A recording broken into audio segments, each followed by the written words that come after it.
Hi, welcome to the Lab 2 tutorial video. For Lab 2, um, you're going to be computing z-scores and probabilities from raw data. So the first thing that you're going to do is you're going to go to Canvas and download a CSV file. So a CSV file is going to look something like this. Um, as you can see, we have two columns here. Column B is the raw score and column A is a student. Uh, But as you notice here, the first line is not data, it's actually the variable names. And the data doesn't actually start until line 2. So this is important because you're going to have to know this information when you import this data into your workspace, which is PSPP. So let's go ahead and open up PSPP and start working. So here we have a new data editor that we can work with. So we're going to go to the top left and hit File, click on File, and then scroll down, click on Import Data. I already downloaded that CSV file. It's on my desktop, so I'm going to click on Desktop. And here it is. It's called Lab 2 Demo. So this file is a little bit different than the one that you guys are going to get for your lab. This is just a shorter demonstration file. So click Next at the bottom right. So this window is just asking you if you want to import all the lines of your file, and you do. So you're going to leave it on all cases being highlighted and hit Next. So this next box here, this next box here is just asking you where the data actually starts. So again, remember the data actually starts on line 2. Line 1 had the variable names. So when I clicked on line 2, this box became selectable. So you got to click here where it says that the line above the selected line contains variable names. So click on that box and then hit Next. This file is a CSV file. If you've ever downloaded any kind of file, you'll notice that it has an extension. It's a period followed by PDF or Word or Doc. This one is a CSV.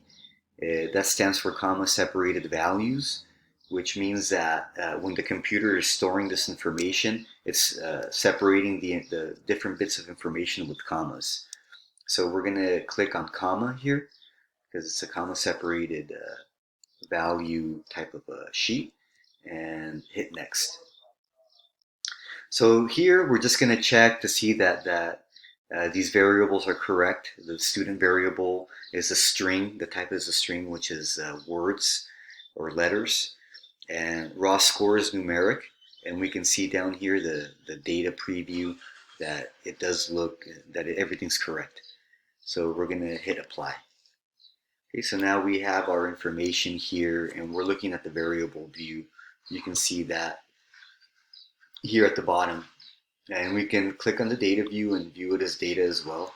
And you can see that it was imported the way that we wanted it to. So as I mentioned, this is a shorter file, not the one that I showed you guys that you're going to use. S_1 obviously stands for student 1, and these are the raw scores. So the first thing that I wanted you guys to do was to make a histogram of the raw scores. So we're going to go up here to Graphs, and we're going to click on histogram. So we got to move the raw score variable over into this variable box. So we're going to highlight it and then hit the arrow. Now it's in the variable. And we're going to hit OK. So we could display a normal curve here just to kind of show you what the normal curve sort of looks like on the histogram, but this sample is really small, so it's going to look sort of weird. But we'll click OK anyway. So here is my output. So I'm going to want you to take a screenshot of this. On Windows, there is a snipping tool that you can use. You can Google how to pull that up if you're working on Windows. I'm on a Mac. The way that you take screenshots is by hitting Shift, Command, and 4, and that gives you a little cursor that can resize.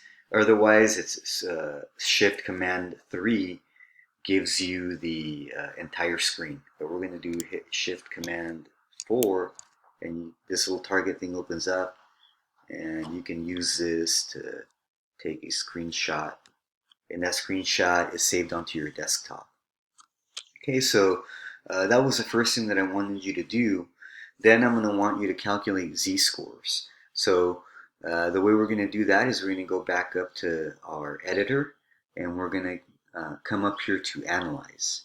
Then we're going to click on Descriptive Statistics and then Descriptives. So here we have a Descriptives box that opened up. Once again, we need to tell it what variable to work with. So we're going to highlight raw score and then hit that right arrow button. Now it knows to work with the raw score, and beneath that you can see that there is a statistics options that we can click on. So we can leave the mean and standard deviation. We don't need the minimum or the maximum or the range or any of that kind of stuff. But you can see down here there's another box that says options. So here we do want to save the z-scores. So click on that box, which is the bottom choice. Now we're going to hit OK.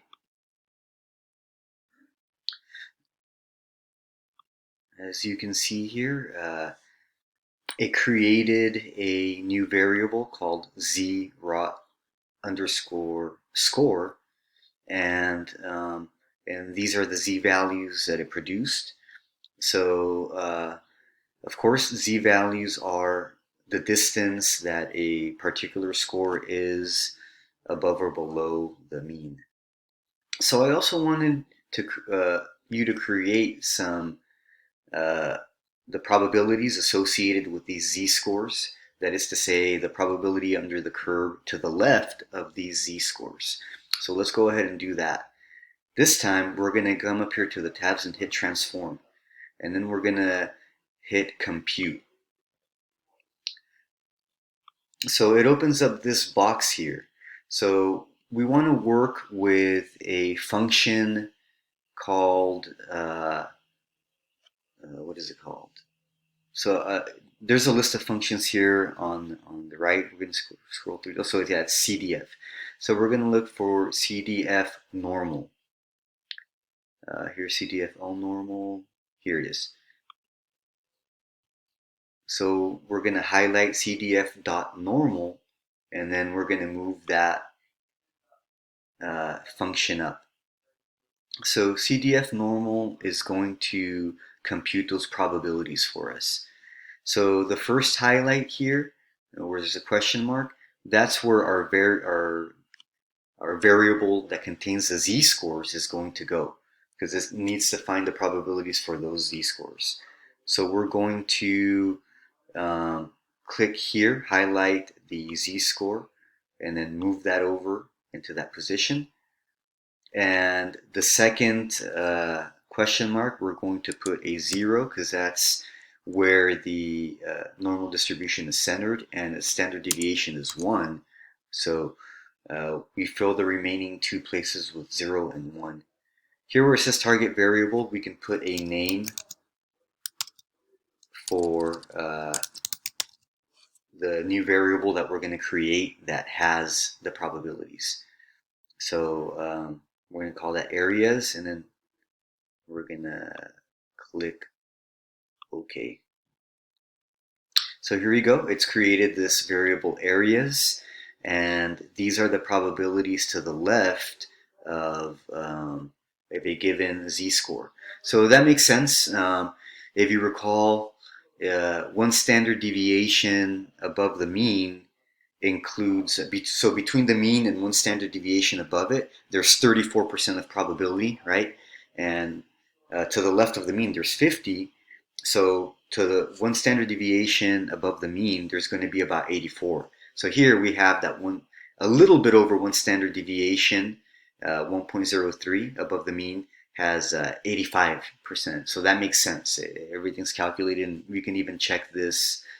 Um, we can check this with the table. For instance, we can look up the probability of negative 0.75 and see if it's 23%.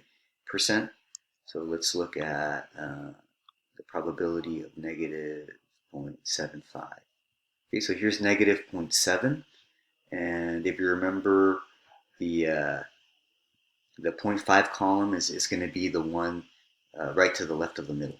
So we're going to go back down to 0.7, and then we're going to go over here for the second decimal place. So that's 0.2266, and then here we're getting, that it's 0.23, right? So this rounded up.